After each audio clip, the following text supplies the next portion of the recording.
Hello and welcome to the How to Download Your Files tutorial.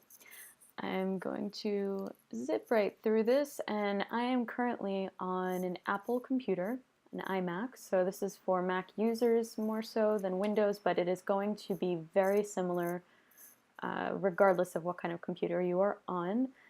Some minor things may be different, and I will try to point them out. Okay, so this is my niece's personal gallery. So this is not what your gallery is going to look like, but you will definitely have your own link. You'll go to your gallery, you'll put in your personal email, and then the password that I gave you. And then you're going to choose, well, typically most of my clients will just have one album, but my family's lucky and gets photos every month. So I'm going to go to my test album. I actually already went ahead and I downloaded the album, but there's a few things you could do here.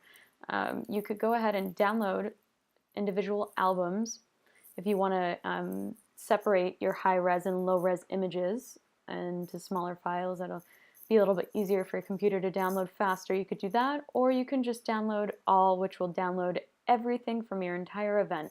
For instance, my niece, which has all these different albums, all of them would all download, which would be quite a large file. So we're not going to do that. You can also add an image individually to shopping cart. You could download a single image here. You can share a single image here, or you can favorite and star it and save it for later when you want to come back to your gallery. You can also even change the viewer at the bottom here, the bottom left, whatever you prefer. There's tile view, and then there's even a slideshow. So you can see your favorites here, you could see your cart in the corner, but what I'm going to do today and what most of you would do is press download album. After this, what would happen is you'd get a little window that would come up in the center to let you know that an email is being sent to your email. And it would look just like this. It's going to say the download you've requested is ready. So you would press download now on that little link, and then that would take you to this page. And then you would press this link here to download your files. From there, it would go to your downloads section in your computer. On the Mac, I can see all of my downloads here, or I can open it in my Finder, which I can get to the way that I showed you just there, or your Finder is usually always down here.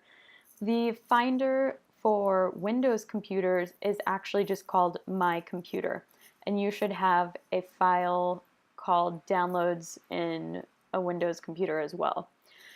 So then you're going to have this zip file, and with Macs it's pretty easy because all you have to do is double click, and then voila, look at that, there are my image files. Now this was exponentially quick because these are very low res images and I had very few of them, so that just took 1 second. But if you are downloading high res images, do not fret if it's taking a long time. You just gotta let it sit, gotta let it download, gotta let it process. Opening the zip file shouldn't be too much of an issue. It's just when it's downloading to your computer, that's the long part. Some other ways, let me see.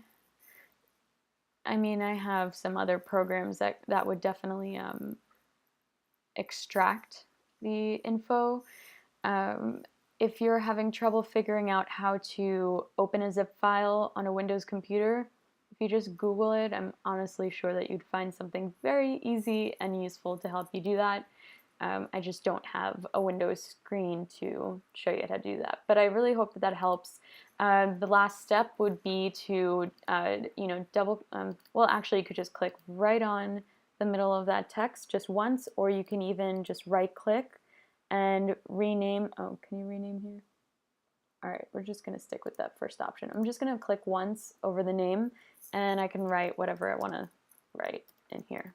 Stella 9 months. And typically I have a very organized pictures file in here, and this is my file system, but I would go ahead and I could drag this over my pictures area here, as you see, and I could drop it anywhere I want. Or I know some of you use iPhoto. You could do, let me see. Well, what you would do is if you had iPhoto open, you would, I'm not going to take the time to do that. Okay, I know this is for my sister because she uses iPhoto a lot.